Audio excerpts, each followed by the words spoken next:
literally, I turned up the next morning and I was like, oh, so I'm getting murdered here. It's a dark sound stage, just a single lamp, all the execs are in the dark.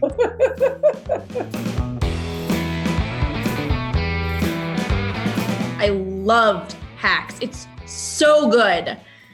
I honestly, I cannot wait for everyone to consume this. It's exactly what we need. As a woman, I loved it. And so I guess the first question is, do you remember the first time you met each other? What was that like? We met giant, empty, cold soundstage. They had brought a few actresses for me to read a scene with. That scene in the house where they meet for the first time was the audition scene. So cool they let you move into a cheesecake factory. Is that where you wait tables? That seems like a better fit. I'd rather sling bang bang chicken and shrimp all day than work here, you classist monster. There she was, and I just thought she was fabulous. I went home and I Googled her, and rest is history. Well, likewise, we met that day, but Jean called me because she's the classiest woman on planet Earth. And she called me the night before and she said, I know it's a weird time and things are going to be maybe, literally I turned up the next morning and I was like, oh, so I'm getting murdered here. It's a dark sound stage, just a single lamp, all the execs are in the dark. We sat about 30 feet apart during the scene. And then at the end, they had us stand together with a big piece of plexiglass between us. This is what we looked like physically together. It was a weird dating game.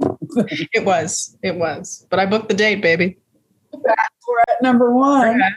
Hannah, you mentioned, going into a big, scary open set, but clearly you knew ahead of time it was just going to be you sparring with Jean. Tell me what you were thinking walking into that room and what sort of pressure you put on yourself or didn't. Maybe you were cool as a cucumber.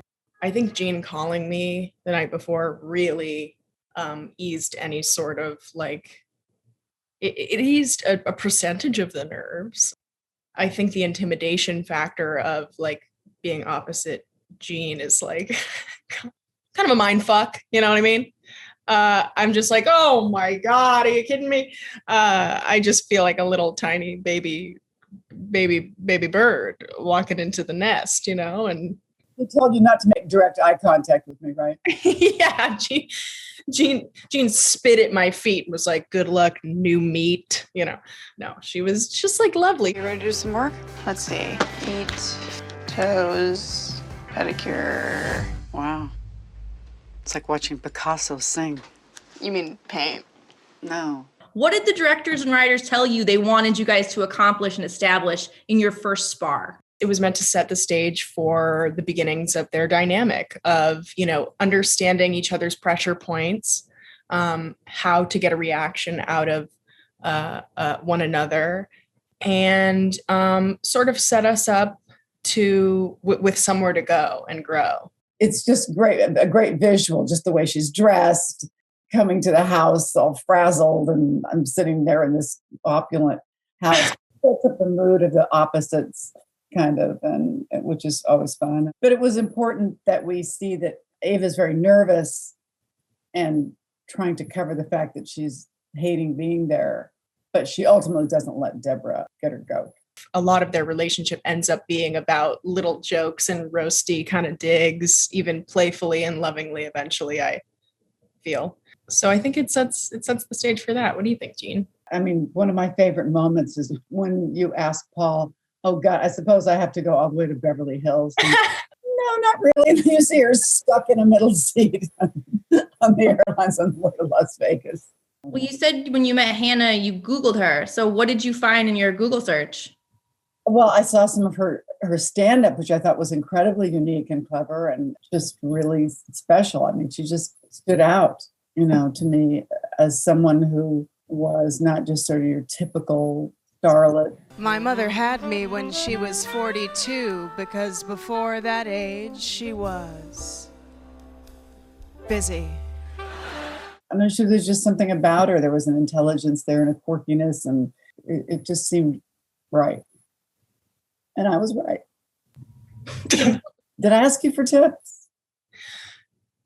I mean, I say this all the time, Jean is a comedian. Jean is, first of all, has origins in theater, so live performance is something that has been a big part of Jean's life. And she's also like a master storyteller in every situation. And so like she asked me like, I mean, I think you've asked me for tips in the sense even like, got any tips? You know, the only thing I did tell you was mic placement of like the amount of.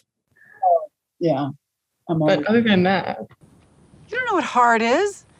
You got plucked off the internet at what, 20? You just got lucky. I may have been lucky, but I'm also good. Well, I should hope so. Good is the minimum. It's the baseline. You have to be so much more than good. And even if you're great and lucky, you still have to work really fucking hard. And even that is not enough. You have to scratch and claw and it never fucking ends. What are your characters' point of view on how funny women are like allowed to be? I think Deborah's approach obviously is a little more old-fashioned than Ava's. My and Deborah's take on it, I think, would be that the younger generation has thrown the baby out with the bathwater, and that just shocking someone into laughing that doesn't take as much talent as actually being really funny. I don't know if Ava sees this. I think she sees it eventually, for sure. But my feeling is that women who came before my generation sort of walked so we could run. And by walked, I mean endured a lot of bullshit. And also like women as a term is difficult because like there are so many different factors, you know, women is kind of an umbrella term, and a woman's treatment in the world is dependent on obviously like a ton of different factors, like, you know, race, class, religion, etc., all these things. So like I myself don't go there, but I think the argument for blue comedy is that it's like coming out of women is to work directly against that sentiment as an attempt to take ownership of it, that sentiment that like it is off-putting. And so that I think is sort of the motive there for like Ava, because, you know, Ava will pitch Deborah jokes and she's like, what? You know, like, and they have such different ideas of what is, because, you know, again, of the fact that there was a ton of rigidity for, you know, women like Deborah to sort of survive and thrive.